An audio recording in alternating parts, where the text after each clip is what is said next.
What's good, everybody? I'm back here for another episode here. This time I'm talking about interviews and resumes and so forth. And so I'm actually here to give the recruiters some advice and try to help the recruiters out. So I see a lot of things with recruiters. The biggest thing is red flags. So this is how they decide whether they're going to interview someone.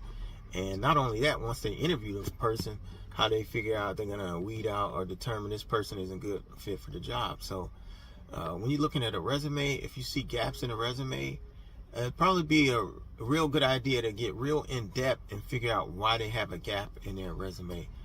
And it doesn't necessarily mean that they're a bad employer. They could be the best employee. They could have all of the credentials, all of the skills, and you could be overlooking them because what happens is recruiters, they like to be traditional. Nobody wants to rock the boat. They want to go by what other people have done in the past. Why can't you be unique and start hiring people on your own scale? Now, you can use the blueprint from other recruiters, but at some point, if you want to go to the next level and you want to get those top employees, try some different methods.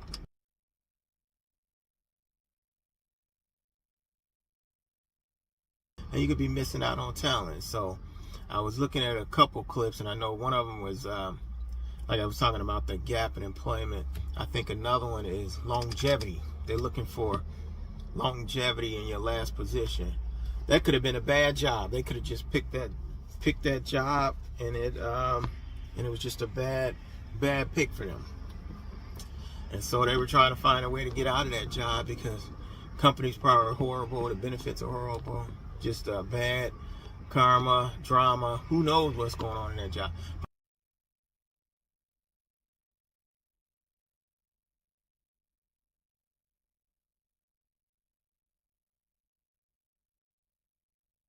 So be a little bit more in depth. One of the biggest farces in recruiting and staffing, in my opinion, is this idea that automation is going to save the day. It's going to allow you to go to the beach and go on vacation and sleep in and do nothing because your automated recruiting business is going to make money for you in the background on autopilot 24/7. Have you heard this before? Sure you have, because I know I have. And there's recruiting coaches out there who preach this. They literally shout into the screen and spend more time and money on video production um, than they actually do on telling you how to get really good business and really good jobs. So the idea of automation does not work in recruiting. And I would love to have this debate with anybody out there. Bring it on. So I'm not saying that all automation doesn't work. I mean, it's okay to have a little bit of automation in the sense of sourcing, but or triggers after you get a lead or manager, hiring manager, or candidate. But automation for your recruiting business is not the key. And if you're being sold on that, if you're believing in that, if you believe that your recruiting business is going to be easy and you're going to get jobs every day and find candidates and close recs and collect checks, as I say it, you're wrong. So the way you succeed in recruiting and owning a staffing company is by rolling up your sleeves and doing manual work. Okay, nothing's changed in that regard. You have to work your tail off just like I do every day. All right, come to your office, have a flight plan, have a game plan in place to reach out to targeted hiring managers and tell a story. All right, create a conversation with these hiring managers. Stop with the sales pitch. They can smell it from a mile away. People don't want to be called. So cold calling is a joke. Don't be cold calling. Cold email, I wouldn't do it. Okay, I understand there's recruiting coaches that are telling you to send 1,000 cold emails a day. Again, it's impersonable. It's a sales pitch. They don't want to see it. They click delete. There's ways that we can teach you on how to reach out to the right decision makers and tell your story and create a conversation that's going to help you cultivate a relationship to get really good job orders. Like I'm talking search fees of $50,000 or more. Can you imagine making a few of those every year? I just received one for $100,000. I closed a $100,000 search fee for a CTO with a startup technology company from creating a conversation with their CFO and their CEO. So this can be done. There are companies out there, lots of them, that are willing to pay a lot of money to hire you to help them find the right person for their organization. So what are you waiting for? The opportunity is out there. You got to go out and get it. Forget the automation. There's no shortcuts. There's no lottery ticket in life. You have to work your ass off. And I can teach you how to do some manual work that'll yield you phenomenal results. And you can still work for yourself. And you can still go on vacation, just like I do. Thanks, guys. In this video, we're going to talk about recruitment and, in particular, sourcing. It's the specialty of today's guest, and I'm really looking forward to talking to him. Let's get going right now.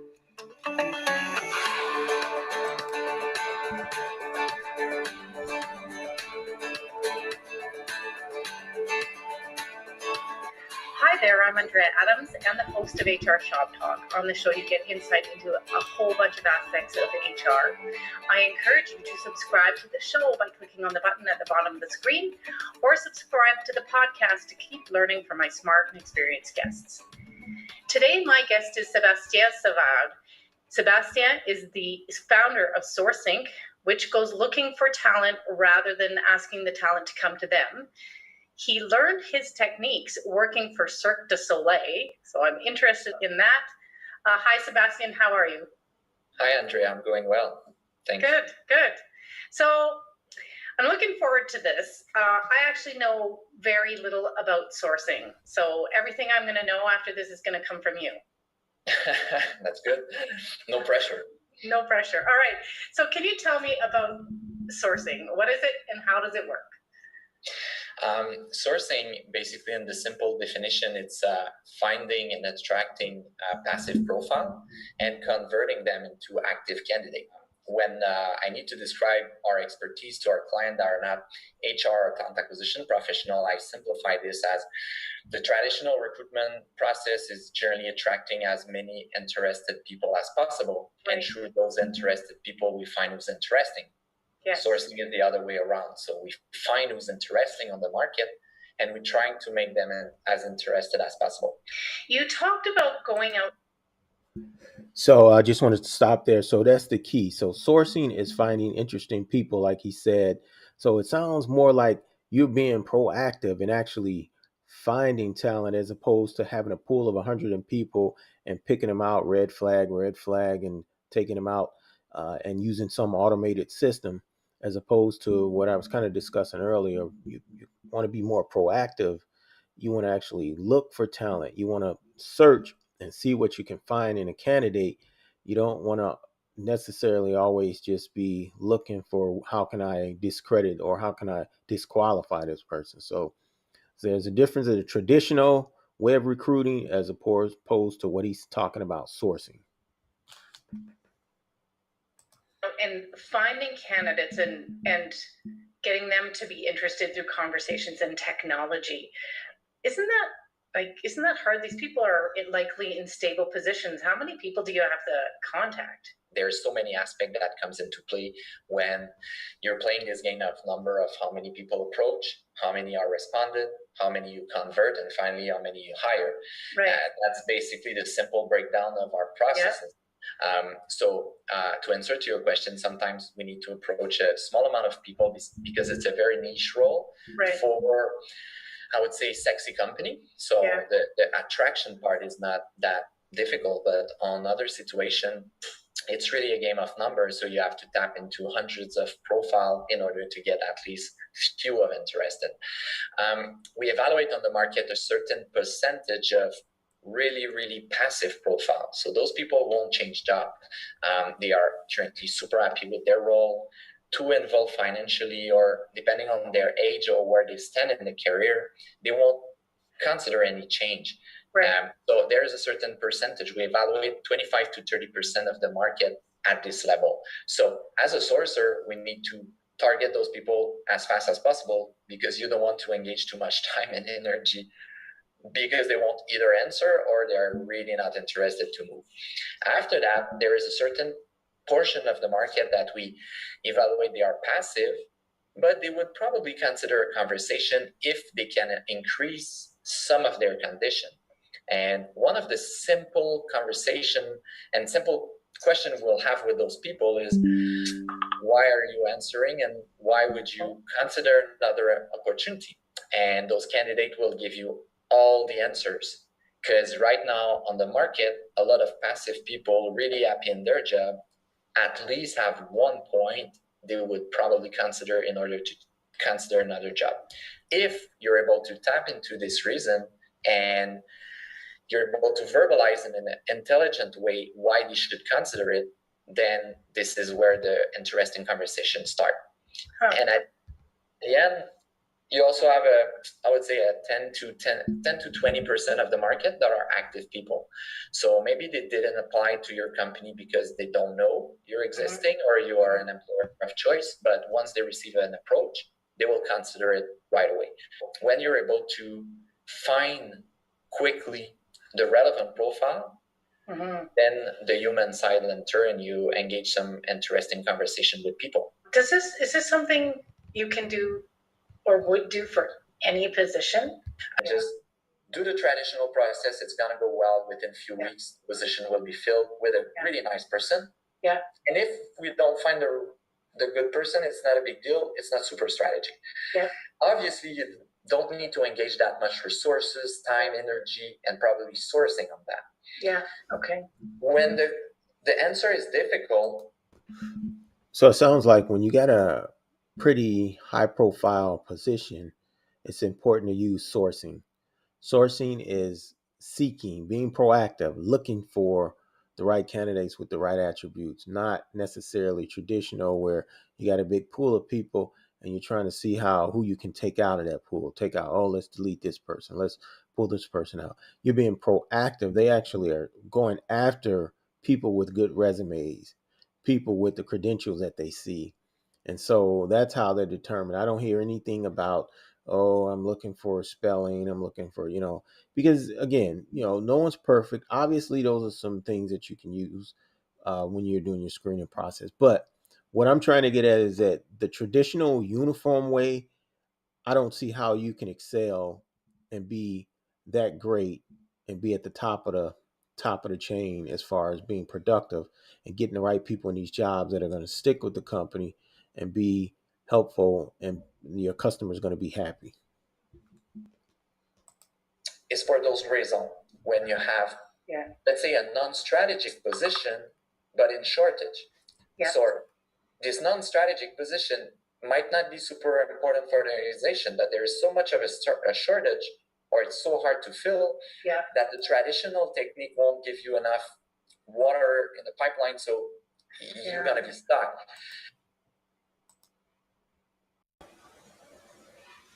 Hey y'all, this is Tamika, the face behind Hey HR, and I am going to talk all about sourcing. And sourcing can be a little bit different. Like, people get confused now because they're dedicated HR roles that's called sourcers.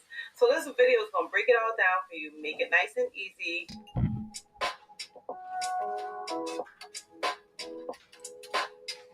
So I borrowed this definition from JobBite, and JobBite defines sourcing as a strategy that falls under talent acquisition. It involves recruiters and talent acquisition professionals proactively finding, engaging, and hiring candidates that they think would be a good fit, not only for the company, but also for the job. That sounds like a lot. It's just a strategy. It's using more efficiency, using more resources to find candidates. You're like, who's using these resources? Who's doing this process? The professionals in the human resources department who are doing the sourcing, they're called sourcers. So if you don't have dedicated sources, then your recruiters or your talent acquisition specialists, they're doing the sourcing.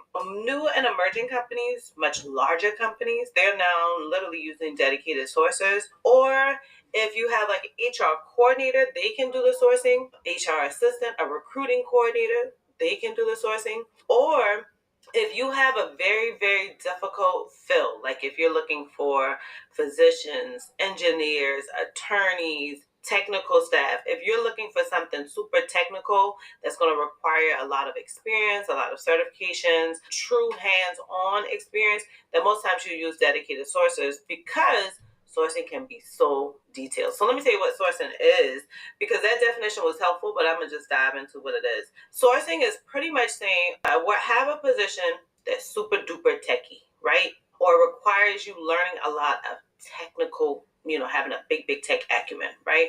There's only going to be so many people that can do this, right? That can do this job. And I'm going to just throw out something. Now, I didn't have a problem with this, surprisingly, but I thought I was going to need sources for this role, for a SEO director, right? As I'm looking for an SEO director, that's the search engine optimization director. Let's say I went out and I posted this job, and I had this job posted for like a week, 2 weeks, 3 weeks, and I only had 10 applicants. Didn't get any more than 10. Of all the people that look at this job posted, only 10 of them applied. Let's say out of those 10, I only have 3 that's truly qualified. Well, we know I want a lot more than 3, right? I want a good fit. I want to make sure that I'm confident with these people. So what I can do is get a sourcer to use tools to find more candidates and to get them to apply. Let's say on the opposite end, I posted this SEO position and I got hundreds, like 300 applicants in 2 days, right? I got a whole bunch of applicants, they flowing in. But out of those 300, I only have 10 that meet the requirements. Out of those 10, something's going to happen. Somebody's going to cancel an interview. Somebody's going to accept another job offer. Somebody's going to want more money than I can offer. So you want more than 10, right? What I could have done was say, okay, I'm going to literally source for this. I'm going to make time in my day, or I'm going to get a coworker or get some part-time help to literally source for this. So they'll use tools to do that. One of the best tools to use these days is LinkedIn Recruiter. LinkedIn Recruiter, if you're a salesperson, works a lot like LinkedIn Sales Navigator. But LinkedIn Recruiter is a tool where I can put in defined keywords and do what we call Boolean searches that's going to bring these candidates up. If I say, okay, I want to source in someone that's worked in the sourcing space, had the title of job sourcer, talent acquisition specialist, recruiter, whatever, across the United States, it's going to bring me thousands, like maybe 80,000 applicants or candidates or potential candidates, because these people haven't applied, right? My job is to get them to apply. I want it niche down more than that, because I'm not going to send 80,000 messages. So I'm going to put in different things in my Boolean search that's going to allow the candidate pool to shrink down to maybe 50 or 100, 200 candidates. And then I'm going to send them all a message and try to get them all to apply to this job, because with this Boolean search, I've said what type of skills they need, where they need to be located, how long they should have been working at it, what tools they should have used, what school they may have graduated from. So I didn't hear anything about eliminating by red flags. That's the part we were talking about. No red flags, being proactive, looking for candidates as opposed to eliminating. What companies they may have worked for in the past, what companies they work for now. All of these things is going to shrink that 80,000 down to like 150 candidates. So now I'm going to send 150 messages, and of that, I'm probably going to have 75 of them that truly respond to my message. And of those 75, I'm probably only going to have 40 of them that decide, okay, I'm truly going to apply. So now I've taken 150 and made 40. Remind you, I only had 10, so now I actually have 50 candidates, right? So you heard me say a few terms, Boolean search. If you're confused about what a Boolean search is, like, Tamika, where you came up with that word, how we going, what is it we doing? Then you guys definitely want to check out this video. I did a video dedicated to Boolean searches. So listen, get your notebook ready. Be ready to sink this information in, because this is going to be the key if you want to work in recruiting, talent acquisition, or as a dedicated sourcer. Now, another thing is that these Boolean searches are primarily done by artificial intelligence. You like, Tamika, y'all doing what? How y'all finding people? Listen, when you're sitting in your LinkedIn and you start getting these random messages, it's because people are working behind the scenes with tools. They're using Boolean searches inside these artificial intelligence software. So LinkedIn Recruiter is an example of an artificial intelligence. That type of thing. I'll also leave it at the end of this video. And if this video really had you excited, where you're like, what, that's all I'm doing, I don't have to talk to people, because this is a job where you really don't have to talk to people. Unless your department is made up where the sourcer does the screening, then you really can just be behind a computer all day. So this would be a great job for those like introverts who don't want to talk to a whole bunch of people. Then listen, I can tell you other ways that you can definitely get your skills up to par for an HR career. And so I have a free ebook that tells you how to start your HR career. That includes for sources, talent acquisition specialists, recruiters, everyone as well, any type of HR job. Check out that link below. For those of you who are new, I really, really hope that you found value in this video. And I'd love to hear from you. Did this really help you out with what sourcing is? For those of you who are returning, please do me a huge favor and just leave a purple heart down below in the comments. Thank you all so much for watching, and I just cannot wait to see you on the next video. I've covered red flag employers in other videos, but what if you're the red flag? In this video, I'm going to cover signs that you might actually be a red flag candidate. Now, of course, there are definitive signs that an employer might be problematic that you should be paying attention to when you're interviewing for a new job, but it's also worth looking at the other side of the coin. If we are finding that we're getting rejected consistently, is there something that we're doing or portraying ourselves as that is giving employers pause? And that's what we want to adjust so that we can land our next job with conviction and authority.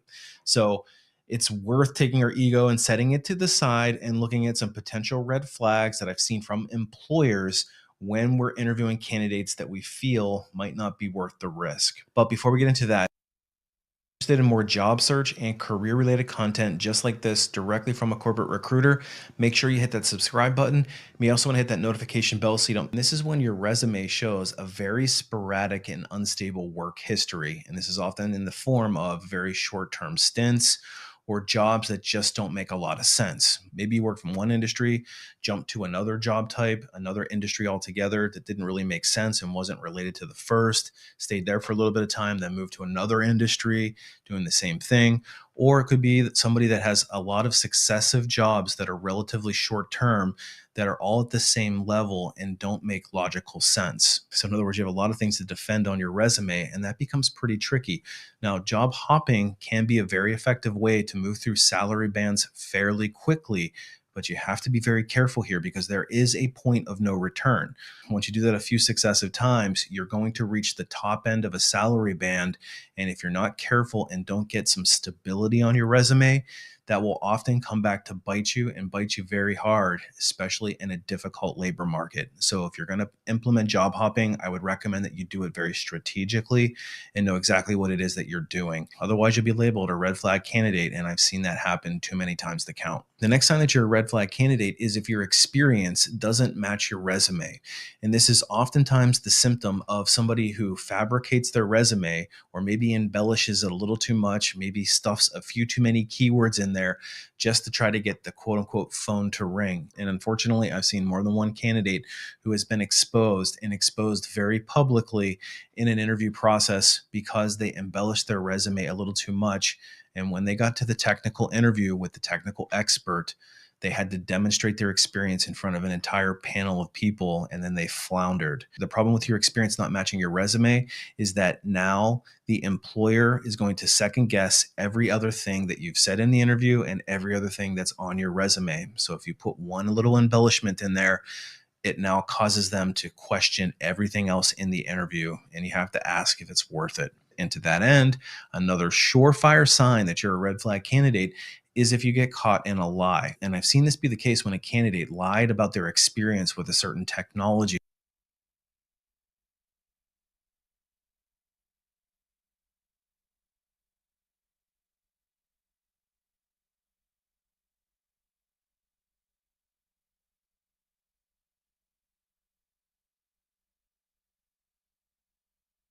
The next sign that you're a red flag candidate is if your salary expectations are unrealistic, in particular for the market or the job type, and probably even more importantly, for what skills, knowledge, and ability you actually bring to the table. And this is often the case where somebody's trying to catch themselves a big fish, and they'll throw out a salary expectation that is 20 or 30, maybe even 40% more than the competition, and it just doesn't even line up. We're all sitting there scratching our heads saying, is this for real? Because you're so far out in left field with your salary expectations. So I would say make sure you do good salary research and do a decent job of self-reflecting and saying, okay, what skills do I truly bring to the table that are differentiated and unique, especially if I'm asking for the sky. The same thing goes for salary negotiations.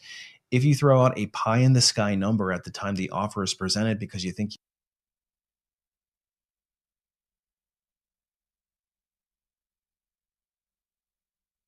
if you are somebody that never takes accountability.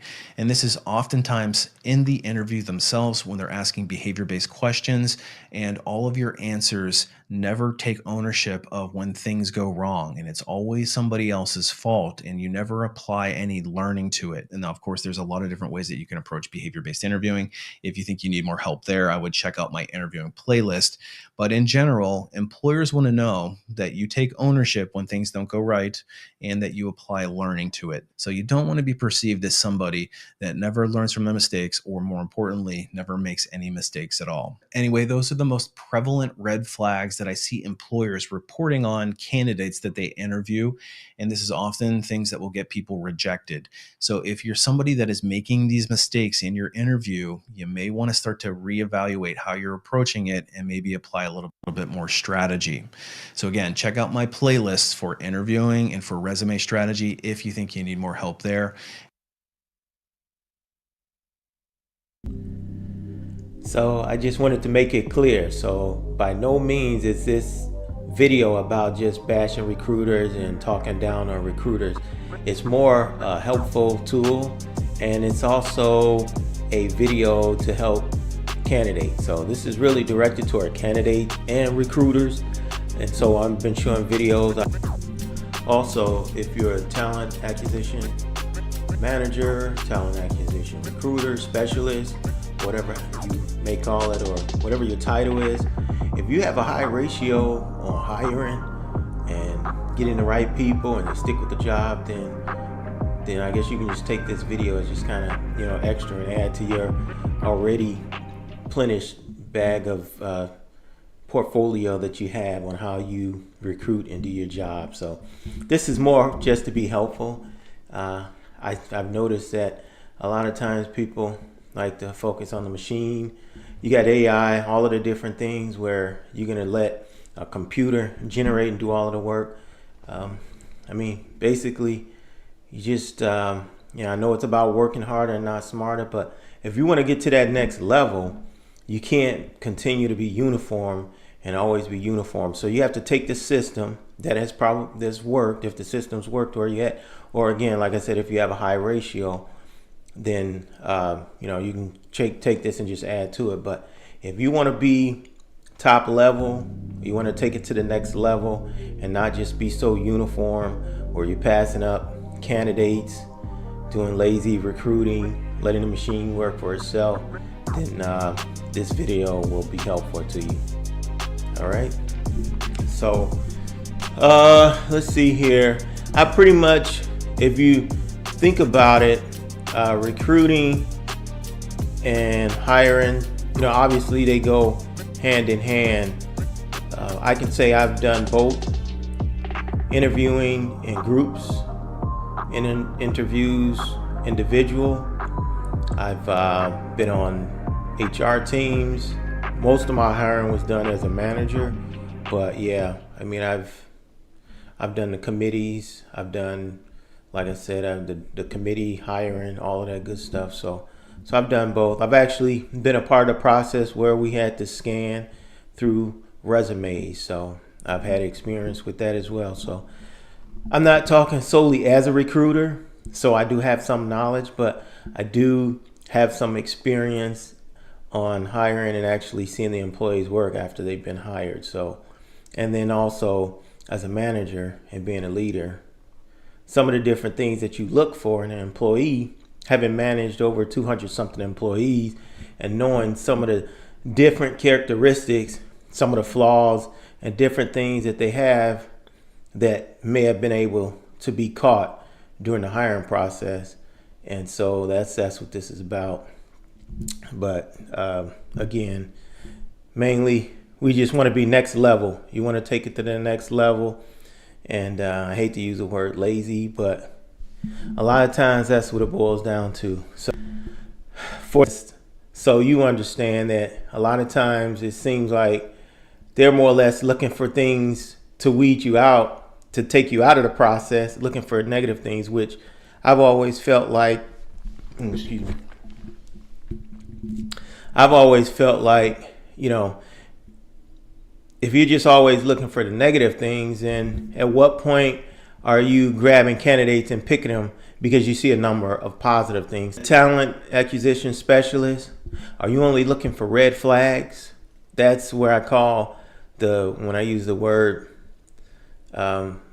lazy or not as much effort in trying to do your due diligence and make sure you're hiring the right people. So you're always looking for red flags, looking for ways to cut candidates out, or are you looking at and say, okay, yeah, there's one red flag, there's two red flags, wow, but they have 6 positives. So now we get into that ratio where you're looking at, okay, they have 1 red flag, maybe they have 6 or 7 positives. So that's when you get to the point where you're not being as efficient as you could be, and your numbers will reflect it. So again, you want to make sure you're hiring the right people, and you don't want to pass up candidates that can turn out to be very good candidates. Now, I know some of you all use the term, oh, the customer wants this, the customer wants that. It's also your job. Again, I'm not speaking as a recruiter or having been a top recruiter, but I do know if a recruiter was speaking for me and I was outsourcing a recruiter to help me hire, and if they can convince me on why I should hire this person, then we're going to take a look at it. So recruiters, you can't always use the hiring manager or the company is only looking for this, they're only looking for that, so I can't go outside of the box. No, it can be your job to, if you find someone you feel is a high top candidate, then it could be your job or your responsibility to make sure that you find the right people and you sell that to them. So if you can find the right people using the process that we're talking about in this video, then you can go to the company and say, hey, I'm going to break this down. I got the portfolio. This is why I think you should take on this person and hire this person. So, okay. So this isn't beat up on, this isn't what this is about. This isn't beat up on talent acquisition, HR manager, beat up on acquisition specialist. This isn't what this is about. It's about helping moving forward. So as a candidate and a talent acquisition, HR and a candidate, everyone needs to be on the same page, and we can work to get the right people in place. I guess what I'm getting at is that, a lot of times you get recruiters, they're all about red flags and red flags. Oh, this is a red flag, toss this resume, toss that candidate.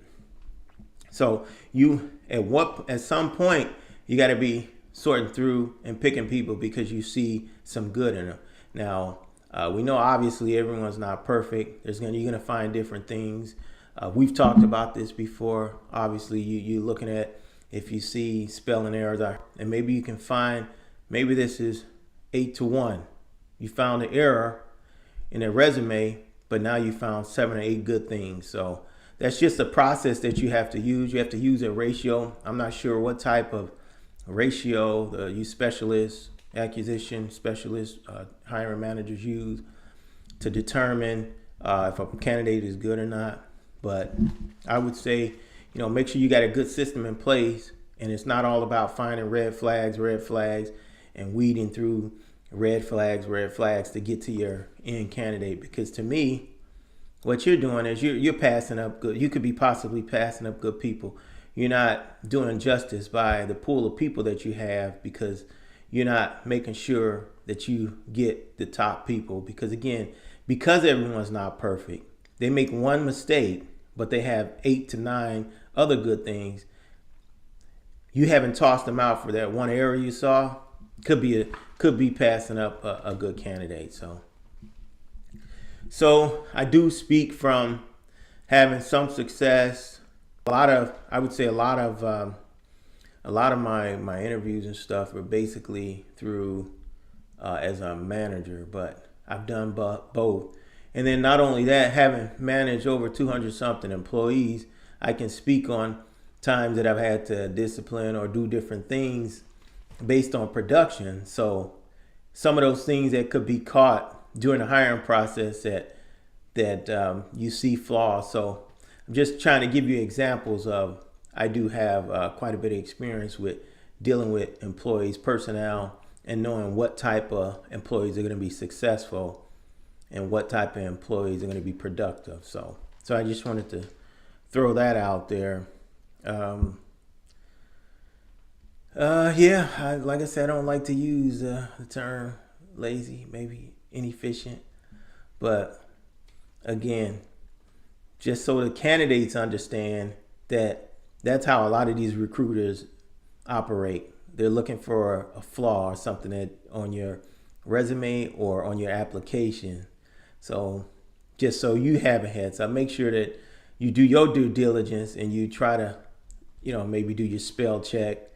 Make sure you're going through, make sure that when you submit that application, everything is correct. So I always like to end my videos with, with my farewell, or, just want to make sure if this has been helpful to hit that subscribe button. If you haven't already subscribed, please hit that like button, and so we can keep this going. I always want to make sure, I hope all of my people out there are doing good, family as well.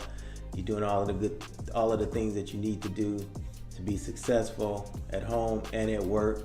And just always say, I hope all is well with you. And until we do this again, we'll check y'all later. Peace out.